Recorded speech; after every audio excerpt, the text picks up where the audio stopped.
시청자 여러분 안녕하십니까? 2월 18일 미국 주요 뉴스를 전해드리겠습니다. 제이디 벤스 미국 부통령이 미국 샌프란시스코 출신 스키스타 에일린구가 중국 국가대표로 올림픽에 출전한 행보를 두고 날선 비판을 가했습니다. 벤스 부통령은 한 인터뷰에서 미국에서 나고 자라 교육 시스템과 자유의 혜택을 누린 사람이라면 마땅히 미국을 위해 경쟁해야 한다고 지적했습니다. 현재 스탠퍼드 대학에 재학 중인 에일린구는 지난 베이징 올림픽에 이어 이번 이탈리아 동계올림픽에서도 중국 유니폼을 입고 은메달 2개를 획득하며 활약하고 있습니다. 벤스 부통령은 이에 대해 자신은 스스로를 미국인으로 정체화하는 선수를 응원할 것이라며 에일린구의 선택에 아쉬움을 표했습니다. 국제올림픽위원회 IOC 규정상 이중 국적자의 국가 선택은 자유롭지만 중국은 원칙적으로 이중 국적을 허용하지 않아 에일린구의 국적 문제는 논란이 지속되고 있습니다. 에일린구는 타임즈를 통해 미국에는 이미 훌륭한 선수가 많다며 중국의 스키 저변 확대를 위해 중국팀을 선택했다는 입장을 전했습니다. 트럼프 행정부가 무역 이슈 등으로 중국과 대립각을 세우는 상황에서 미국 대표단장을 맡은 벤스 부통령의 이번 발언은 스포츠계에도 적지 않은 파장을 낳고 있습니다. 한편 벤스 부통령은 최근 트럼프 대통령이 미국 스키 대표 헌터 헤스 선수를 향해 패배자라고 비난한 것에 대해서도 대통령을 옹호하고 나섰습니다. 헤스 선수가 국가를 대표하는 것에 복합적인 감정이 든다고 말한 것을 두고 벤스 부통령은 운동선수가 정치적 영역에 들어와 발언하려면 그에 따르는 반발도 당연히 감수해야 한다고 일침을 가했습니다.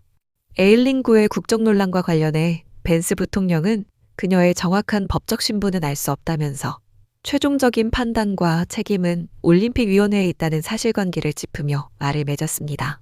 다음 뉴스입니다. 미국 캘리포니아주와 네바다주 경계에 위치한 레이크 타호 인근 캐슬피크 지역에서 대규모 눈사태가 발생해 9명이 실종되는 사고가 벌어졌습니다.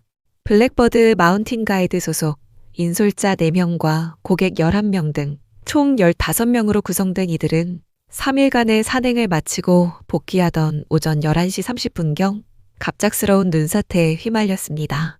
사고 직후 출동한 구조대에 의해 6명은 극적으로 목숨을 건졌으며 이 가운데 부상 정도가 심한 2명은 즉시 인근 병원으로 이송되어 치료를 받고 있습니다.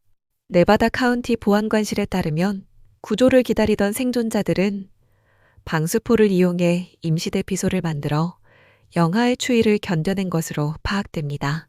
사고 당시 시에라 눈사태 센터가 해당 지역에 경보를 발령한 상태였으며 인근 소다스프링스 일대에는 지난 월요일부터 무려 40인치에 달하는 폭설이 쏟아졌습니다. 현재 네바다 카운티와 플레서 카운티 보안관실을 포함한 총 50여 명의 전문 구조 인력이 현장에 투입되어 실종자 수색 작업을 벌이고 있습니다. 사고 지점은 평소에도 눈사태 위험이 높은 급경사 지역인데다 계속되는 눈보라로 인해 고속도로가 폐쇄되고 시야 확보가 어려워 구조 작업에 난항을 겪고 있습니다. 캘리포니아 주지사는 가용한 모든 자원을 동원해 구조에 나설 것을 지시했으며 투어 업체 측도 당국과 협력해 피해자 가족들에게 상황을 전달하고 있습니다. 러셀 그린 네바다 카운티 보안관실 대위는 악천후 속 산행에 대해 우려를 표하며 당국이 진입자제를 권고했음에도 투어가 진행된 점을 지적했습니다. 네바다 카운티 보안관실은 오늘 오전 11시 언론 브리핑을 열고 구체적인 수색 진행 상황과 향후 구조 계획을 발표합니다. 다음 뉴스입니다. 미 국토안보부가 민주당의 정치적 셈법으로 인해 또다시 발생한 연방정부 셧다운 사태를 강하게 비판하고 나섰습니다.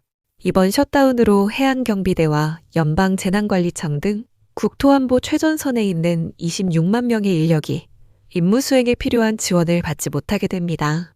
트리샤 맥로플린 차관보가 지적했듯 민주당의 당파적 행동은 국민의 안전을 볼모로 삼는 것으로 23개 산하 기관의 필수 자원 조달이 지연되면서 급박한 안보 위협에 대처하기가 훨씬 어려워질 전망입니다.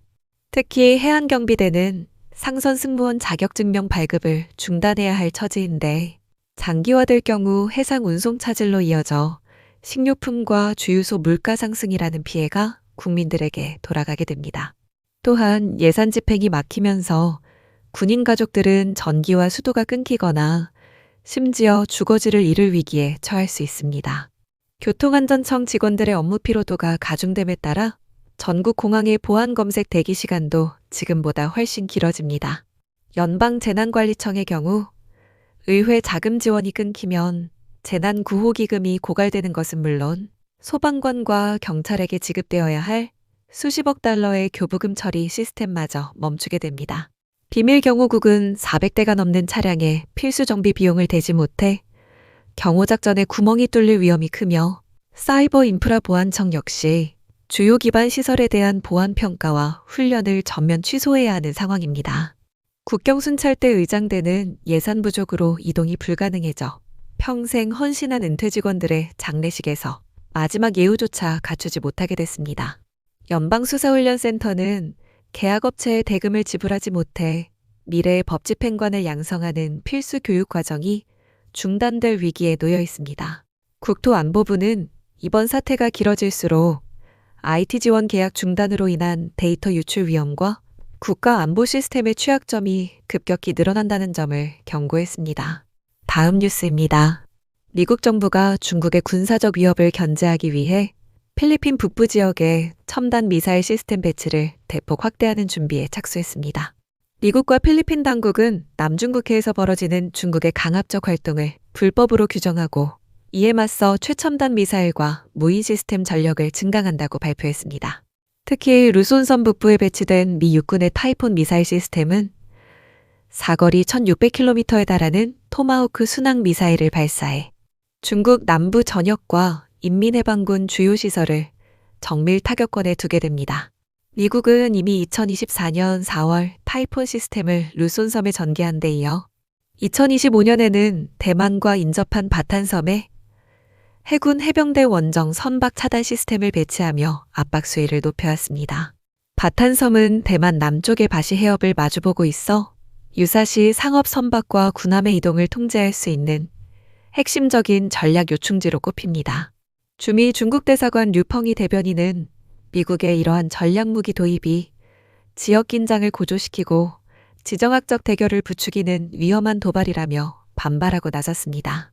하지만 필리핀 정부는 중국 측의 철수 요구를 일축하고 미국의 방어자산 전개를 계속 허용한다는 입장을 고수하고 있습니다.